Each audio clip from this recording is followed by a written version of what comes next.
नमस्कार दोस्तों। उत्तर प्रदेश पुलिस आए दिन गंभीर सवालों के घेरे में आती रहती है। कोई हफ्ता ऐसा नहीं बीतता है जिस हफ्ते किसी बड़े गंभीर सवाल को लेकर यूपी पुलिस घिरी ना हो रहती हो और उसके वो कोई ठोस जवाब भी नहीं दे पाती है। हाल ही में देखिए, कानपुर से एक मामला सामने आता है जहां दृश्यम फिल्म देखकर एक जिम ट्रेनर एक महिला की हत्या करके उसका शव जिलाधिकारी आवास के कंपाउंड में एक गड्ढा खोदकर गाड़ देता है और उसके बाद पुलिस इस मामले का खुलासा कर पाती है 4 महीने बाद, जब उसी आरोपी जिम ट्रेनर को पुलिस पकड़ती है। उसके बाद जब वो खुलासा करता है तब जाकर के पुलिस इस मामले का पर्दाफाश कर पाती है। तब तक पुलिस इस मामले को प्रेम प्रसंग बताकर टालने की कोशिशों में लगी रही। बहुत गंभीर सवाल उठ रहे हैं दोस्तों इस मामले में। एक नया खुलासा हुआ है जिसने इस प्रेम प्रसंग की थ्योरी पर पलीता लगा दिया। जी हाँ, खुलासा ये हुआ है कि जिम ट्रेनर जो है वो रईस घर की महिलाओं को निशाना बनाता था, उनको अपने वश में करता था, प्रोटीन शेक में नशीली चीज़ें मिला करके उनको अपने वश में कर लेता था और अपने मनमर्जियाँ काम करवाता था। ऐसा ही उसने शेयर कारोबारी की पत्नी एकता गुप्ता के साथ भी किया। उसने उसको नशीला पदार्थ पिलाया, उसकी गला घोंटकर हत्या कर दी और उसके बाद जिलाधिकारी कैंप में कंपाउंड में जा कर के उसकी लाश को उसने गाड़ दिया। इसके बाद वो फरार हो गया। पहले दिल्ली गया, पहले महोबा गया, फिर दिल्ली गया, फिर पंजाब गया और आखिरकार पुलिस की हत्या चढ़ा। इसके बाद उसने पूछताछ में बताया कि उसने हत्या की थी, भागा नहीं था उसको लेकर कहीं। वो समझना जरूरी है दोस्तों। कुछ गंभीर सवाल उठ रहे हैं। सबसे बड़ा सवाल कि कोई आदमी सिर्फ 45 मिनट में 8 फीट गहरा गड्ढा कैसे खोद सकता है। 8 फीट का मतलब समझते होंगे दोस्तों।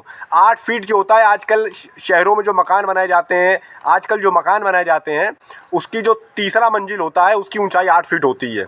इतना भारी गहरा गड्ढा जो है एक आदमी अकेले खोदता है, वो भी 45 मिनट के भीतर, और भाग जाता है।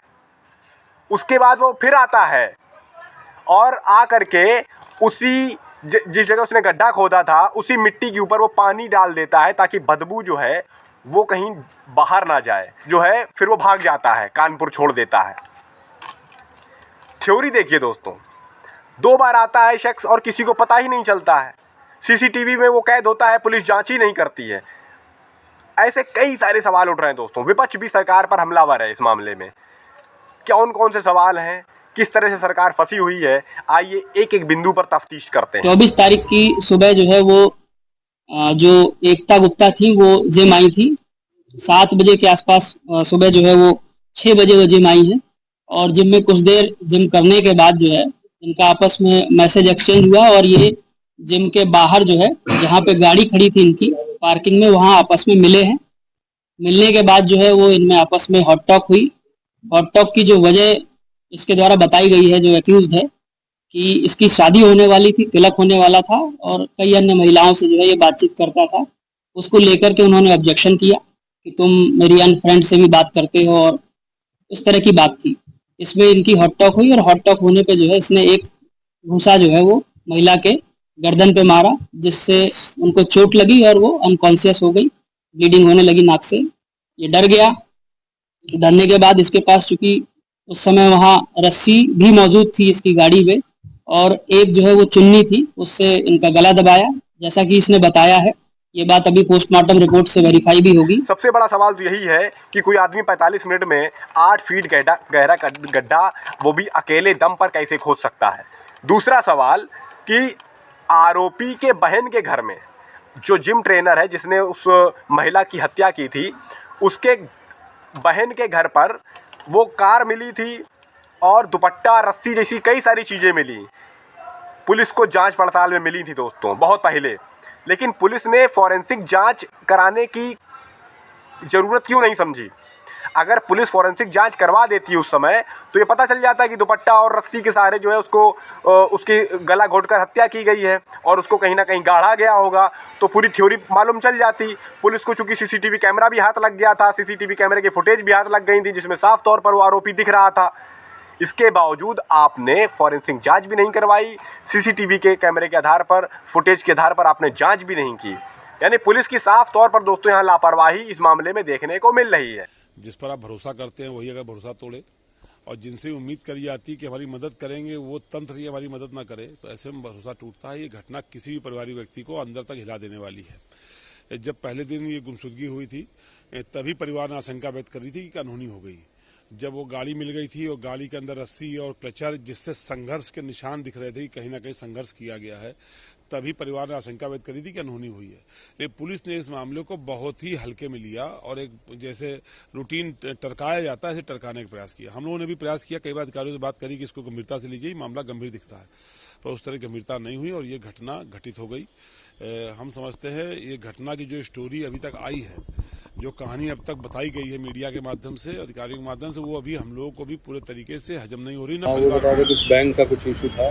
तो कुछ निकला नहीं, वो हिटैची के एटीएम से विड्रॉल किया था, बट वो हिटैची की लोकेशन गलत टाइप, वो पिन कोड गलत इन्होंने सर्च किया, इस चक्कर में वो पूरे चले। तो ये सभी चीज़ें जो है हम लोग को ही बताएं, आपको बताएं, आपको जो चीज़ बताइए जो आप लोग हाईलाइट करें, मतलब जो चीज़ हम लोग नहीं बता पा रहे। सर देखिए, मैं यही बोलूँगा कि डीएम आवास से कहीं ना कुछ गड़बड़ है जी। मतलब इतना कोई भी एक आम आदमी ऐसे नहीं जा सकता कि डीएम आवास में गया, गड्ढा खोदा, लाश दफनाई और चला आया। कहीं ना कहीं लोग मिले जुले हैं और इस चीज़ को मुझे लगता है कि आगे तक देखना चाहिए। एक इम्पॉर्टेंट सवाल ये भी है कि इतना बड़ा कांड हो गया और भनक तक नहीं लगी किसी को। वहाँ सुरक्षाकर्मी होते हैं। जिलाधिकारी आवास का मतलब आप समझते हैं दोस्तों, जिलाधिकारी आवास का मतलब पूरे जिले का जो प्रशासन होता है उस पर नियंत्रण रखता है जिलाधिकारी। उसका आवास यानी हाई प्रोफाइल और हाई सिक्योरिटी वाला वो जगह होती है। वहाँ कोई आता है कार में, किसी महिला का शव लेकर आता है और वो शव गाड़ के भाग जाता है और आप जो है उसकी कार की जांच तक नहीं करते। आप अगर उससे सिर्फ उस समय पूछताछ ही कर लेते तो वो हड़बड़ाहट में जो है वो सच उगल देता कि इसमें जो है हम शव ले जा रहे थे। वो सच भी उगल सकता था, उसकी हड़बड़ाहट बता देती। क्या इस मामले में जिलाधिकारी आवास में मौजूद कोई कर्मचारी भी संलिप्त है? क्या वो भी दोषी है? क्या वो भी आरोपी है? या इस मामले के तार कहीं दूर तक जुड़े हुए हैं? कोई किसी बड़े अधिकारी या बड़े नेता से जुड़े हुए हैं क्या तार? इसलिए पुलिस इस मामले को एक अलग तरह से पेश कर रही थी कि प्रेम प्रसंग का मामला है। और उसके बाद जब इस मामले का खुलासा हो जाता है तो पुलिस कह देती है कि भाई वो आदमी जो है जिलाधिकारी आवास में आता है और गाड़ के भाग जाता है।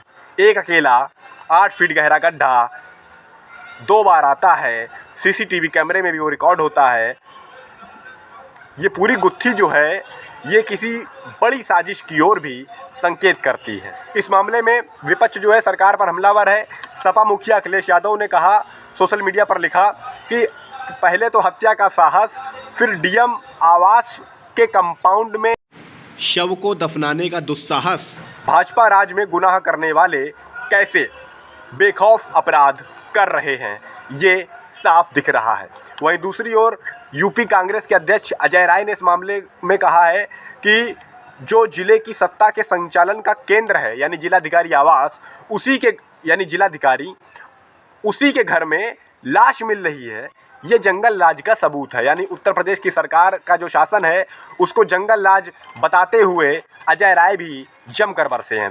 यूपी पुलिस आए दिन किसी न किसी मामले में शक के घेरे में होती है, किसी न किसी तरह से, कभी एनकाउंटर, कभी कुछ। और अब इस मामले ने भी यूपी पुलिस की ईमानदारी, विश्वसनीयता और साख पर गहरे सवाल उठा रखे हैं। पुलिस को चाहिए कि इस पूरे ही मामले का ईमानदारी से खुलासा करे और आरोपी के खिलाफ, और यदि अन्य भी आरोपी हैं तो उनके खिलाफ भी कड़ी से कड़ी कार्रवाई की जानी चाहिए। धन्यवाद।